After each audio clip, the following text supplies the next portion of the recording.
நல்லதை செய். முருகன் காக்கிறார். நீங்கள் நல்லதை செய்கிறீர்கள் என்றால் அதற்கான பலனை முருகன் உடனே தரக்கூடாது. ஆனால் முன்னே நின்று காக்கும் பாதுகாப்பை கண்டிப்பாக தருவார். கந்தபுராணம் சொல்வது, நன்மை செய்பவரை வேல் காத்திடும். நீ நல்லவன் என்றால் தீமை உன்னிடம் வரவே முடியாது. வேல் அருள், கண் காணா பாதுகாப்பு. முருகனின் வேல் ஒரு ஆயுதம் மட்டுமல்ல, அது ஒரு சக்தி. பக்தர் செய்யும் நன்மையை காப்பாற்ற வேல் காணாமல் உன்னையும் உன் குடும்பத்தையும் சூழ்ந்திருக்கும். வேல் அருள் இருக்கிற இடத்தில் பாதகம் நெருங்காது. சூரசம்ஹார சக்தி உன்னை காக்கிறது. சூரசம்ஹாரத்தில் வேலை பார்த்தீர்களா? அந்த தீமை நாச சக்தி இன்று நல்ல மனசுடைய பக்தர்களை காக்கும் சக்தியாக இருக்கிறது. நீ எவ்வளவு சின்ன உதவி செய்தாலும் அதற்கான பாதுகாப்பு பெரியதாக இருக்கும்.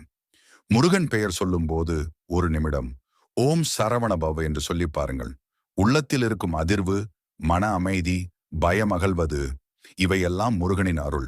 நம்பிக்கையே அருளின் கதவு. வேலூர் கவசம். வேலின் வடிவம் நேராக இருக்கிறது.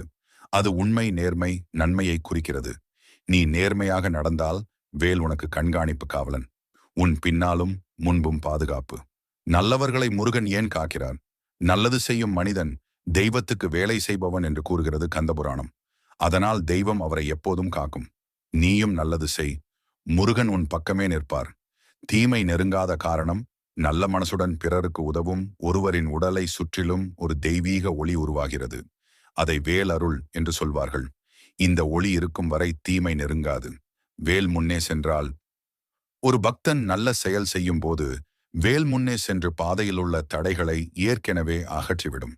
அதனால் தான் நல்லவர்கள் எப்போதும் தப்பிப் பிழைக்கின்றனர். முருகன் அழைக்கும் 5 அறிகுறிகள். 1. மனதில் தைரியம் அதிகரித்தல். 2. அச்சம் குறைதல். 3. நன்மை செய்யும் எண்ணம் வருதல். 4. நல்ல மனிதர்கள் வாழ்க்கையில் வருதல்.